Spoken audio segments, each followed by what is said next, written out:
Hello, my name is Dr. Nought. This is Steve Jackson's Sorcery Part 4, and today we are in the alley between the narrow alley and the east road.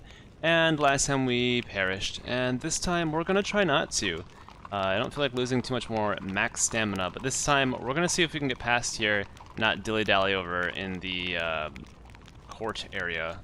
And if we can get through here. Look at that. Why is that shining so bright? I don't know. Let's find out, shall we? You pass by the alleys and follow the road as it heads towards the rising wall of Montpang. After a while, the path opens out into a stony clearing. The sun breaks over the eastern wall. Guards walk this way and that across the space. You can elbow your way through the strange crowds filling the square. Let's go! Before we get seen by those mind seers or eyeball catchers, or whatever the hell they're called. Okay, so it's the same thing that is happening. We're not gonna go towards the food tent. We're just going. You make your way to the far wall, into which is set a low door. You turn to see that the guards in the square have noticed you, but your disguise appears to reassure them. You are not stopped. You feel an incredible energy rising from behind the door, as though something was chained there. You try the door. It is merely latched against the wind and not locked. Which way now? Through it! You step through the door into a curiously quiet area of stone. Low towers rise from a dark pool of icy-looking water, with paths snaking across it from one to another. The whole place is worn and ruined. What is this place? It looks like no part of Montpang you have yet encountered. The air itself is somehow different. The air itself feels tightened, as though the world is stretching thin here, a taut drum skin pulled over a too-wide frame. It feels as though the tiniest step might unleash a powerful rupture. You look up for the stars, but can find nothing. The starlight seems to bend and divert before it can reach you, as though being funneled away. What is happening in this place? The water looks cold as ice and has no reflections. Some of the towers rise to the height of trees, while others have been cut down, and others are nothing but circles of rubble. Smoke rises from some, while others crackle with gentle light and energy. This place is clearly buzzing with power. You could explore deeper, or escape back to the relative safety of Montpang. I think we have to go this way. I don't actually see anywhere else we could go. We tried this, got stopped very quickly. And this one doesn't look as promising for some reason. I feel like this side, though, this side's where you want to be. Let's explore. You leave the shade of the wall and follow the stepping stones out across the water. Everywhere the signs of ruin abound. Weeds crack the stones. Turret roofs and buttresses have collapsed into heaps. Why has the Archmage allowed such ruin? Surely the rumors of his death cannot be true. The air moves a little around you, still icy but fresh. You reach the base of a stone tower with a curved archway at its base. The path splits about it. The path splits around it. Sorry, but you must keep moving. I can read it, I promise. So this one, what does this one look like? It's that big one. I guess we can try inside. I mean, I have no idea, right? Obviously, so. A few clouds drift across the sky. You cross the waters and push your way inside the crumbling tower without knowing what you might find. The inner doors you stand in front of are twice your height and look to be made of solid metal. The air is thick with an incredible smell. I mean, do I need to stop and actually breathe in? You place your ear to the metal and leap backwards. The door is searing hot. The wooden handle should be safe to touch, though. Really? As you grasp the handle, you notice it is almost too hot to touch. The doors are very heavy, but you manage enough control to only open them halfway. You spy a roaring flame just inside the door. Oh, that's the sound I'm hearing. This room must be some kind of furnace. I mean, I feel like entering would not be smart. You hurry quickly away from this place, blowing the door closed behind you. Alright, so the red one is a furnace. Good to know. You step back out onto the path and follow it a short way. You reach the base of a stone tower with a curved archway at its base. The path splits around it. The wind picks up a little spray from the water and splashes it into your face. It stings where it touches you. You lean out over the path and look down into the water. It is black, reflectionless, as though infinitely deep. I have a stone I can drop? Guess so. It sinks without a trace, and without even a ripple. The air seems to fizz and crackle with secret energy.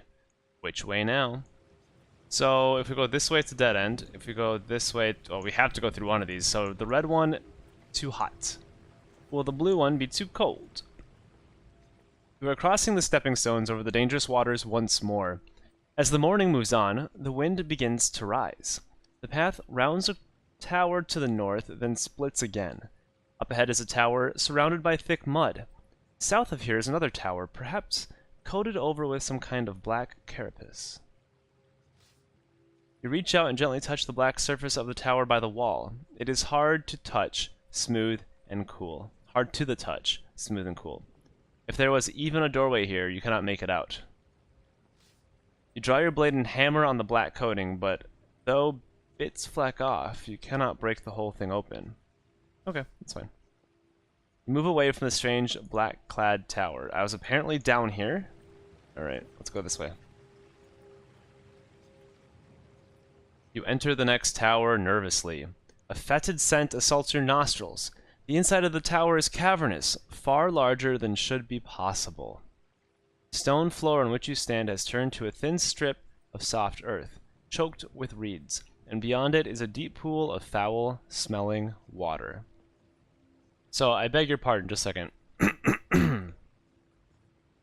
Okay. I was getting a little phlegmy there. Sorry. Alright. Let's explore the room. You make your way a little further into the room. The floor is dirt, and the little beach by the door soon... What? The little beach by the door soon disappears into the swamp. Oh, yeah, okay. There is no way to walk around the room. In the center of the marsh, a platform with a low hut sits, perched on rotten stilts. A boardwalk leads to it, dotted with spent torches. You step onto the boards, which creak under your weight, causing the torches to sway gently. You see no movement in the hut. Wood creaks under your feet. Oh boy. We should probably Leviosa ourselves. I don't want to fall through into that water. So, which one is it? Nope, not Zap. I forget. I cannot remember which one is the floating. Not that one. Nope. Nope. Whoa, just need a pebble to create explosions? Nice. Great quickstand, what the? Did I just use all of these? I tried F? Ah. So yeah, that force field didn't work out the last time I used it, like it did the first time.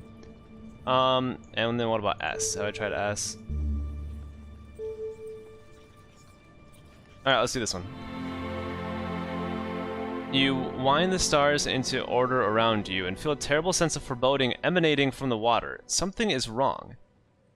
The boardwalk creaks and lurches to the side. You manage to keep your balance, and it stills, though it is now slanted. You cannot stay here for long. It is not safe. You begin to walk towards the hut when you hear a snap. I knew it! The boardwalk begins to tilt sideways, and you scramble to keep your footing. It is about to collapse. Leap! As the boardwalk begins to slip into the marsh, you leap with all your strength.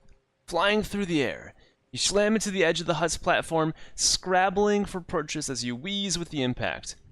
You pull yourself up, a sucking sound behind you as the marsh absorbs the wood. How did I know that was going to happen? How did I know? But we got out of it. Alright. I don't know how we're going to get out of this, but, you know, whatever. You are safe for now inside the hut. There is very little here. A row of tables with some rotten chairs tucked in beneath. On one of the tables, a stack of damp parchment is slowly turning into fur. On one side of the hut is a ragged hole in the floor. What the hell? The parchments appear to be the scrawled log notes of whoever was stationed here. The opening remarks are simple. The spell has taken root. The reaction is self-sustaining and appears to be maintaining scale. Day 2.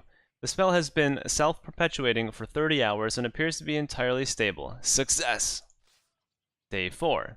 The boardwalk is definitely sagging. I do not believe it can take my weight anymore. Day 6. The force fields appear to work for brief periods of time. They are countering successfully, but they are tiring to cast. Which day is it? The last of my supplies are exhausted. The whirlpool is exhibiting strange behavior. Whatever lies beneath seems to have reached capacity or is pushing back. Something has climbed up from the whirlpool. I can feel it moving underneath the hut. Oh god. Tell Rosa I miss her. Tell Velikwesh she can go to Hell's Mouth without a fur coat. That is the last entry. You quickly rifle the drawers and tables, but it seems whoever cleared out left nothing behind except the notes of their work. Being careful not to get too close, you lean over the hole in floorboards and look down to the mud pool. You cannot help but notice the scratch marks of claws in the planks near the hole. The boardwalk is gone and you cannot stay here, so you have no choice but to drop down into the water and swim? I mean,